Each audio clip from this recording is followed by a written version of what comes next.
Hello and welcome to SKB shots. GT ఆర్సీబీని ఆపింది, double whammy కొట్టకుండా సక్సెస్ఫుల్ చేయగలిగింది. బాగా బౌలింగ్ చేశారు, బాగా ఫీల్డింగ్ చేశారు, బ్యాటింగ్ అద్భుతంగా. శుభ్మన్ గిల్ మంచి స్టార్ట్ అందించాడు, జాస్ బట్లర్ కూడా కొనసాగించాడు దాన్ని. ఎస్, ఈ ఒక మ్యాచ్ కనుక ఆర్సీబీ గెలిచేస్తుంటే టాప్ 4 పరిస్థితి అంతా కూడా ఆల్మోస్ట్ ఫిక్స్ అయిపోయింది. ఇప్పటికీ ఆల్మోస్ట్ ఫిక్సే, but still GT now they will feel వాళ్ళకి 10 పాయింట్స్ వచ్చాయి కాబట్టి అవుట్ సైడ్ ఛాన్స్ ఏమైనా ఉందా, ఏదన్నా టీం కాస్త బిస్కెట్లు వేసే వీళ్ళకి ఏమన్నా అవకాశం వస్తుందా టాప్ 4లోకి రావడానికి అని ఉంటుంది. ఈ మ్యాచ్లో చాలానే జరిగాయి అలాంగ్ విత్ దట్ క్యాచ్, దాని గురించి కూడా మాట్లాడుకుందాం. Let's get started. Firstly it was a good toss to win, and I think Jos Buttler చాలా క్లియర్గా సమప్ చేశాడు మ్యాచ్ అంతా అయిపోయిన తర్వాత. దట్ బౌలర్స్ అద్భుతమైన లైన్ వేశారు అండ్ ఫీల్డర్స్ చాలా బాగా క్యాచ్లు పెట్టుకున్నారు. ఎందుకంటే ఈ వికెట్ ఈజ్ నాట్ 150-160 వికెట్. సరే, అఫ్ కోర్స్ చేజ్లో బాగా కొట్టారు కదా అందుకే చెప్తున్నారని చెప్పి మీరు అనుకోవచ్చు, కానీ చేజ్లో గిల్ బ్యాటెడ్ రియలీ వెల్. ఆ ఒక స్టార్ట్ అనేది చాలా అవసరమైనటువంటి మోడెస్ట్ టార్గెట్స్ కొట్టేటప్పుడు. But I feel they bowled really well, ఎందుకంటే స్టార్టింగ్ ఓవర్ ఏదైతే రబాడా వేసాడు రెండో ఓవర్ దంచి కొట్టాడు విరాట్ కోహ్లీ, మామూలు దంచలా. Hit took on Rabada and Rabada was put off, డౌటే లేదు అందులో. But immediately they came back well. Rabada wicket తీసుకున్నాడు, సిరాజ్ వికెట్ తీసుకున్నాడు, 2 వికెట్లు పడ్డాయి. బట్ స్టిల్ పవర్ ప్లేలో మీరు అబ్జర్వ్ చేసుకుంటే కనుక రాదర్ సబ్డ్యూడ్ స్టార్ట్ లాగా అనిపించింది రాజత్ పడిదార్ దగ్గర నుంచి 10 of 10. బట్ దేవదత్ పడికల్ చాలా బాగా ఆడాడు, స్కోర్ బోర్డ్ ముందు కదులుతూ వచ్చింది, అంతా సరిగ్గానే వెళ్తుంది, బాగానే ఉంది. 2 వికెట్లు పడిపోయినా కూడా వీళ్ళిద్దరు పార్ట్నర్షిప్ బాగా ముందుకు వెళ్ళింది. మిడిల్ ఆర్డర్ యాక్సలరేటర్సే వీళ్ళిద్దరు, ఇంకా రషీద్ ఖాన్ ఇంకా బౌలింగ్కి రాలా. సో బాగానే ఉంది, ఓకే ఫైన్ అనుకుంటున్న సమయంలో then came a wicket and got big on him. ఆ బాల్ పుల్ షాట్ ఆడే ప్రయత్నం చేశాడు. అటు రబాడా ఇటు జేసన్ హోల్డర్ ఇద్దరు పరిగెత్తుకుంటూ వస్తున్నారు ఒకళ్ళకొకళ్ళు. జేసన్ హోల్డర్ క్యాచ్ పట్టుకున్నాడు, క్యాచ్ పట్టుకున్న తర్వాత క్యాచ్ క్లెయిమ్ చేశాడు. అంపైర్లు అవుట్ ఇచ్చారు, థర్డ్ అంపైర్ కూడా రెఫర్ చేశారు and third umpire side it is out. So Abhijit Bhattacharya చేసే థర్డ్ అంపైర్, అతను అవుట్ అని చెప్పాడు. సో ఇక్కడ చాలా మందికి చాలా రకాల క్వశ్చన్స్ రావచ్చు. Virat Kohli was visibly disappointed, వెళ్ళి అంపైర్స్తో మాట్లాడాడు. రజత్ పటిదార్ కూడా అంపైర్ని అడిగాడు, కానీ ఆర్గ్యూ ఏం చేయకుండా వెళ్ళిపోయాడు, అది వేరే విషయం. కానీ బట్ అది అవుటా? ద ఫస్ట్ థింగ్ ఏంటంటే లా ఏం చెప్తుంది, రూల్ ఏం చెప్తుంది? రూల్ ఏం చెప్తుందంటే బాల్ కంట్రోల్లో ఉండాలా, అతని మోషన్ కూడా కంప్లీట్ అవ్వాలి, ఆర్ కంట్రోల్లో ఉండాలి, రెండు ఉండాలి. లా ఇంటర్ప్రిటేషన్ ఇది. అండ్ మీరు అబ్జర్వ్ చేస్తే క్యాచ్ పట్టిన తర్వాత అతను స్టిల్ ఇంకా మోషన్లోనే ఉన్నాడు, ఫుల్ మోషన్ మీద ఇంకా కంట్రోల్ రాలా. ఎప్పటిదాకా? లాస్ట్లో అతను బాల్ ఇట్లా కింద పెట్టి లేస్తాడు, అది కాదు కంట్రోల్.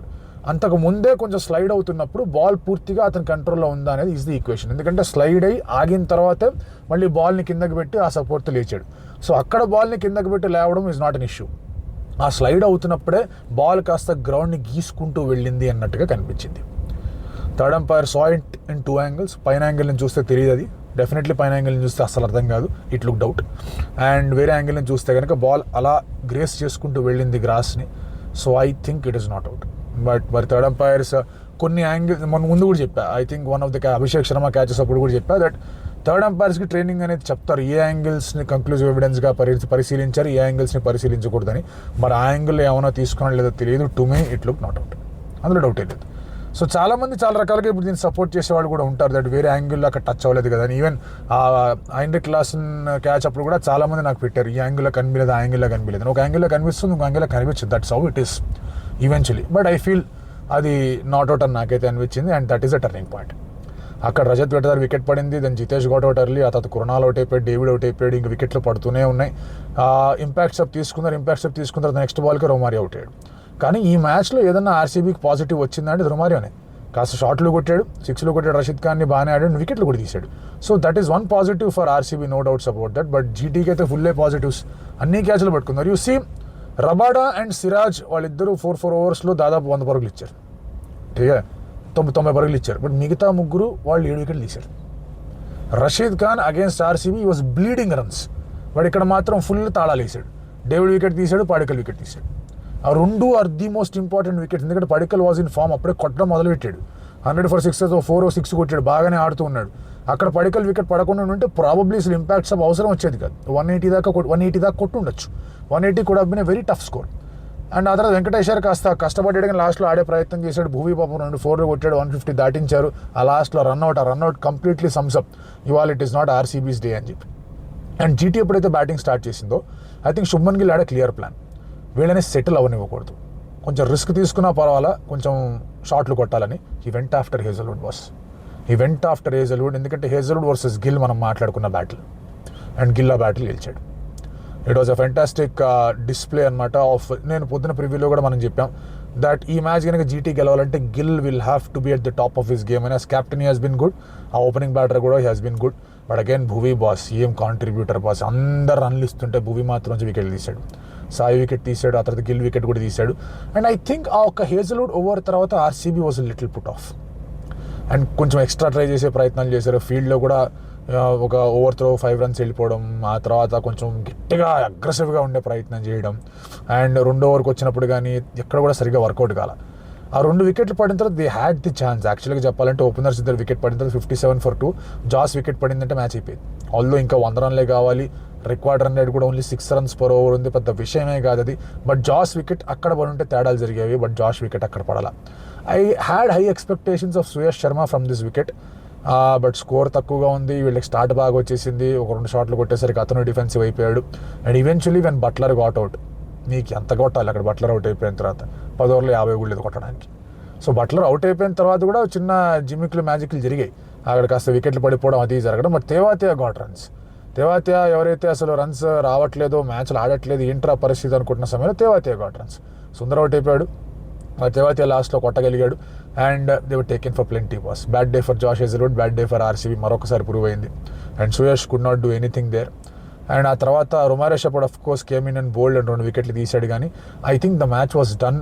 ఆ 2nd over తర్వాత match RCB was very very disturbed Josh హేజల్వుడ్ని శుభ్మన్ గిల్ కొట్టిన తర్వాత. అఫ్కోర్స్ ఆ స్కోర్ ఉంటేనే కాస్త ఇబ్బందిగా ఉంటుంది, they will try a lot అనుకోండి, అది కాదనట్లేదు 155 పరంగా. But boss credit to Gujarat. సరే ఒప్పుకుంటా, రజత్ పాటీదార్ క్యాచ్ పట్టుకోకుండా ఉన్నట్టు things would have been different అని. బట్ ఆ అవకాశం మీద వాళ్ళు బాగానే ముందుకెళ్ళారు కదా. RCB definitely will feel angry, ఆ క్యాచ్ కాదని చెప్పేసి వాళ్ళు మాట్లాడతారు, అంతా ఉంటుంది. But from their point of view అంత వరీ అవ్వకూడదు. వాళ్ళు గెలిచుంటే టాప్ ఆఫ్ ది టేబుల్కి వెళ్ళేవాళ్ళు. బట్ ఈ ఓటమి వల్ల పెద్దగా నిజంగా వాళ్ళకి ఏమైనా నష్టం ఉందా? I don't think so. ఇంకా చాలా మ్యాచ్లు ఉన్నాయి వాళ్ళకి, అండ్ ఆ మ్యాచ్ల్లో వాళ్ళు బాగానే పుంజుకొని ఆడారంటే కనుక ఎటువంటి ప్రాబ్లం ఉండదు. They can still reach top 2. ఈ మ్యాచ్ వాళ్ళ టాప్ 2 ఛాన్సెస్కి గండి కొట్టింది అంటే కనుక right now it is too early to save. Now GT point of నుంచి మాట్లాడుకుందాం. What does this win mean to them? ఒకటి, ఈ వీళ్ళిద్దరి మధ్య ఫిక్చర్స్లో ఎవరైతే చేజ్ చేశారో వాళ్ళే గెలిచారు. రెండోది, చాలా ఎక్కువ బాల్స్ ఉండగానే జీటీ మ్యాచ్ గెలిచారు, 4 overs పైన ఉండగానే జీటీ మ్యాచ్ గెలిచారు, which they feel very very happy with. Run rate పరంగా కూడా వాళ్ళకి కొంచెం కలిసి వస్తుంది. అండ్ ఈ 2 points అనేవి లాస్ట్ గేమ్ గెలిచారు వాళ్ళు చెన్నై మీద, ఈ గేమ్ గెలిచారు. అది అట్లా ముంబైతో 100 runs తేడాతో ఓడిపోయిన తర్వాత. So Gill and batch will think okay fine, మన గ్యాంగ్కి మంచి అవకాశం ఉంది, ఇక్కడ ఇంకా గేమ్స్ ఉన్నాయి, కొన్ని డిఫీట్ చేసుకుంటూ వెళ్తే కనుక we can make it to that 16. It is not that they can make it to the 16, they can definitely make. So ఈ అవకాశం ఉంది, మనం వదులుకోకూడదని చెప్పేసి ఆలోచనలో ఉంటారు. అండ్ ఈ విక్టరీతో అటు పంజాబ్ కానీ, ఎస్ఆర్హెచ్ కానీ, ఆర్ఆర్ కానీ నిలిఫీల్ అబ్బా ఎందుకబ్బా ఆర్సీబీ వీళ్ళని గెలవనిచ్చింది, ఆర్సీబీ గెలిచేస్తుంటే అయిపోయేది కదా, మనం టాప్ 4 కదా అని. సో వాళ్ళు కూడా రిలాక్స్ అవ్వడానికి లేదు. సో ఒక్కసారిగా టాప్ 4 డిసైడ్ అయిపోయింది. ఇప్పటికి కూడా almost it is decide, pretty much decide ఉండాలి, ఎవరన్నా భయంకరంగా ట్యాంక్ కొడితే తప్ప. But GT is saying boss we're there, watch out for us అని చెప్పేసి. రేపు ఇంకొక అద్భుతమైన మ్యాచ్ ఉంది, ఎందుకంటే అక్కడ ఖాయం అయిపోవచ్చు. ఆర్ఆర్ పరిస్థితి ఏంటో ఖాయం అవ్వచ్చు, డీసీ పరిస్థితి ఏంటో కూడా ఖాయం అవ్వచ్చు, లేదా గాయం కూడా అవ్వచ్చు ఒకవేళ తేడాలు జరిగాయంటే. సో దాని గురించి రేపు పొద్దున్న మాట్లాడుకుందాం.